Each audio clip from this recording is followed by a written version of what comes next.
Student, आज का अपना चैप्टर है ऑर्गेनिजम्स एंड पॉपुलेशन।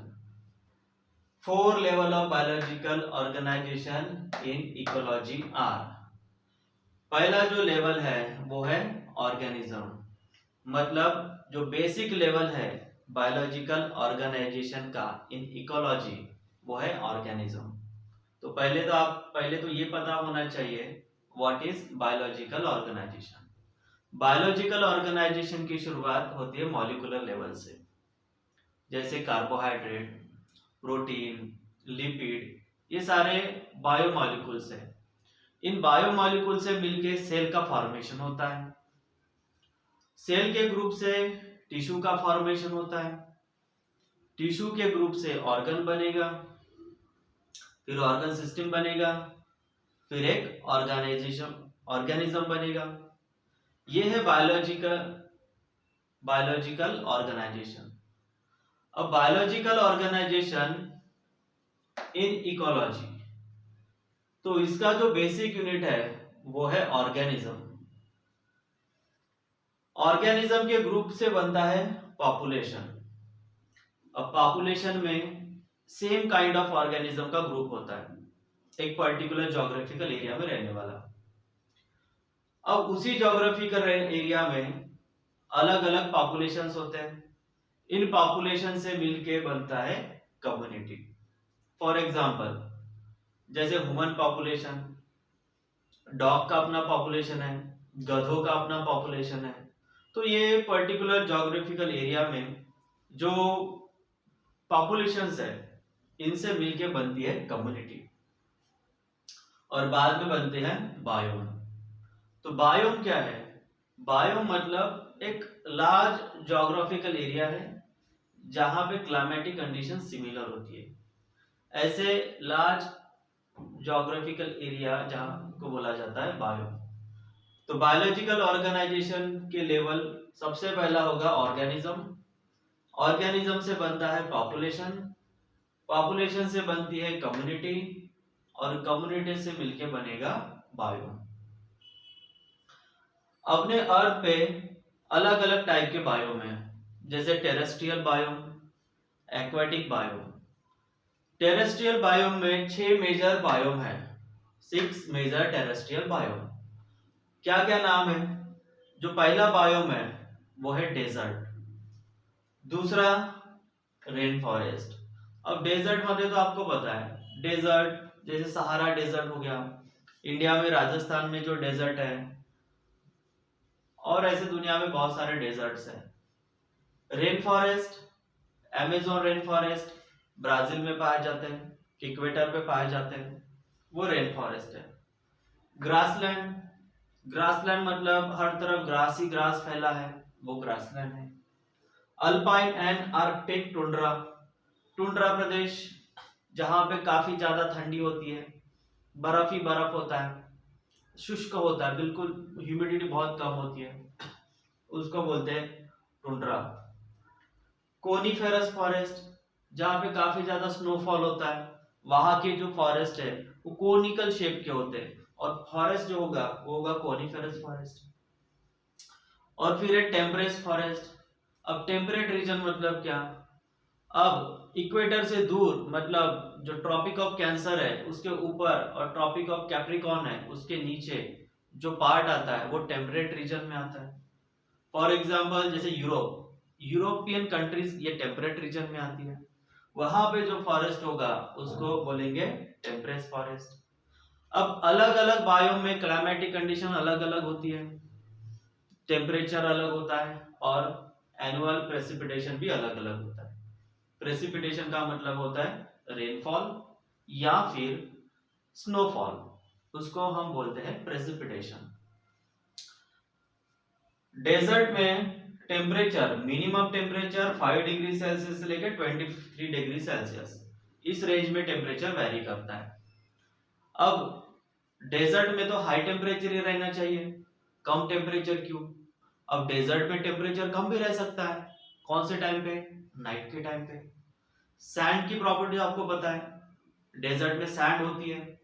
अब सैंड जल्दी गर्म हो जाती है और जल्दी ठंडी हो जाती है, नाइट के टाइम में सैंड बहुत जल्दी ठंडी हो जाती है और इसलिए नाइट के टाइम में डेजर्ट का टेम्परेचर डाउन हो जाता है और दिन के टाइम पे ये टेम्परेचर बढ़ जाता है। इसलिए टेम्परेचर 5 डिग्री से लेके 23 डिग्री मतलब इस रेंज में डेजर्ट का टेम्परेचर वेरी करता है। प्रेसिपिटेशन डेजर्ट में बहुत कम बारिश होती है, तो कितना प्रेसिपिटेशन 5 सेंटीमीटर से लेके 50 सेंटीमीटर। ये सेंटीमीटर मिलीमीटर इसमें बारिश कितनी हुई है, प्रेसिपिटेशन कितना हुआ है, ये मेजर किया जाता है। रेन फॉरेस्ट, अब रेन फॉरेस्ट इक्वेटर पे आते हैं और इक्वेटर पे ऑलवेज टेम्परेचर हाई होता है, वहां पे हमेशा समर ही होता है, ऑलवेज टेम्परेचर हाई होता है, रेनफॉल बहुत ज्यादा होता है, डेली बारिश होती है। वो है वो ट्रॉपिकल रीजन में आता है। इक्वेटर कितना होता है टेम्परेचर, ऑलवेज हाई टेम्परेचर होता है 23 25, ये एवरेज टेम्परेचर है। अब एवरेज मतलब पूरे दिन का टेम्परेचर। अब दिन मॉर्निंग में टाइम पे टेम्परेचर कम होता है, इवनिंग में टेम्परेचर कम होता है और दोपहर में टेम्परेचर ज्यादा होता है। तो ये जो टेम्परेचर है ये हम एवरेज टेम्परेचर की बात कर रहे हैं। और बारिश बहुत ज्यादा 150 सेंटीमीटर से लेके 430 450 सेंटीमीटर, काफी ज्यादा बारिश यहाँ पाई जाएगी रेन फॉरेस्ट में।